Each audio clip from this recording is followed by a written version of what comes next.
Some folks here in Washington are returning to the past and an old complaint about the previous president and his tax policy. Chief Washington correspondent Jim Engel explains how this factors in with the election year.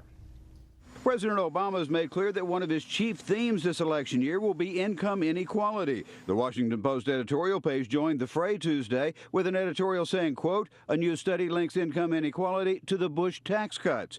At issue, action in the Bush years to lower taxes on investment income, such as capital gains." Why are we taxing work, that is to say wages and salaries, at a higher level than wealth, which is to say basically gains from existing capital? Other analysts say investment income should be taxed less because the economy is in desperate need of job creation.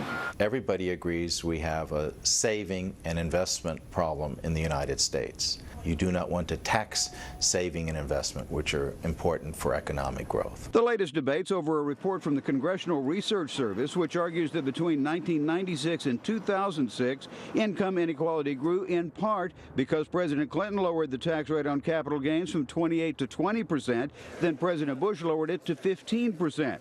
During those years, the report says the top 1% enjoyed a 74% increase in income, but also paid an even bigger share of the nation's taxes. In 1996, the wealthy paid about 32% of the nation's income taxes. By 2006, after much of the Bush tax cuts, they paid 40% of the income taxes. That's because they have a larger share of overall income. The CRS report does concede that, quote, research suggests that changes in tax policy do not have much impact on the longer-term trend or rate of change in inequality.